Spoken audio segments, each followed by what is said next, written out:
भैया अपने चैनल के कार्यक्रम में एक बार आप सबका फिर से बहुत बहुत स्वागत है। पिछली बार भैया हम लोग चर्चा किया गया प्राकृतिक चिकित्सा के द्वारा कोरोना से लड़े थे।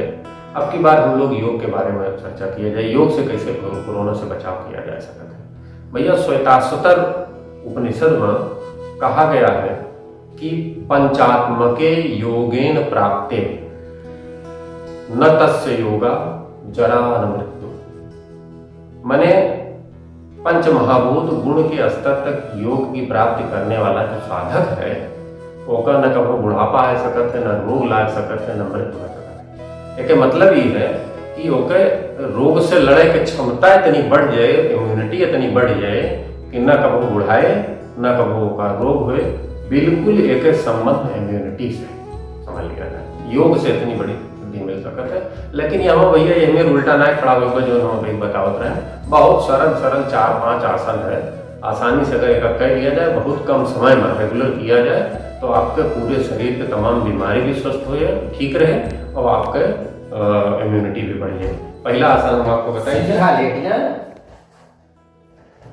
दोनों हाथ बगल में और पैर उठाए के केवल साइकिल की तरह चलावा जाए। यह तरीके से 15-20 बार सीधा, 15-20 बार उल्टा, और एक बाद दोनों पैर मिलाए के चलावा जाए। सांस हमारा सामान्य रहे भैया, हाथ दोनों बगल में मिला रहे और यही उल्टा भी किया जाए। एक कहा जाता है दुच किक आसन। कारण बहुत सरल और कमर के नीचे के हर हिस्से का एक्सरसाइज हो जाता है। कमर के नीचे के हर हिस्से में ब्लड सर्कुलेशन बढ़ जाता है, पाचन की क्रिया के लिए भी बहुत अच्छा है। दूसरा आसन हम भैया बताइए थे आपका, हाथ दोनों ऊपर करेंगे, पैर मोड़ के सांस छोड़ते हुए, सांस पर जरूर ध्यान दिया जाए, पैर एक तरफ से दूसरी तरफ, फिर सांस खींचते हुए वापस, फिर सांस छोड़ते हुए पैर दूसरी तरफ से दूसरी तरफ। एक कटिमर्दन आसन या मरकट आसन कहा जाता है और एक राजा आसन भी कहा जाता है। कारण बहुत सरल, यहाँ पैर में गैप करके भी चीज किया जा सकता है। यहू को लगभग 10-10 बार किया जाएगा दोनों तरफ से। शरीर लगभग हर जोड़ की एक्सरसाइज कर देता है और इम्यूनिटी के लिए बहुत अच्छा। तीसरा आसन भैया करवट लेके पेट के बल बिना, दोनों हाथ नीचे, सांस खींचत की पैर ऊपर उठाया जाए, थोड़ी देर होल्ड किया जाए, सांस छोड़त की वापस। एक कहा है सलावासन, यह पैर से किया जाता है लेकिन रीढ़ और ब्रेन पे के बहुत बढ़िया असर होता है।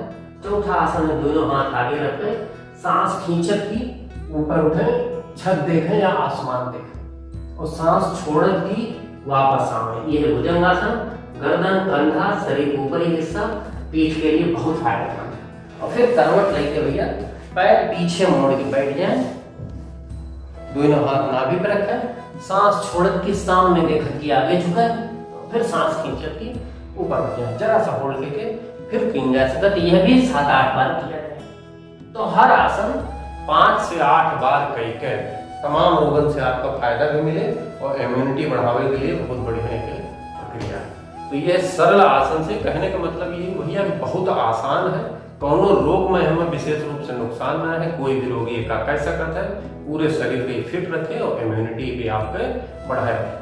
इम्यूनिटी बढ़ाओ भैया, प्राणायाम का भी बहुत बड़ा योगदान है। एक बारे में चर्चा हम लोग अगले वीडियो में किया जाए।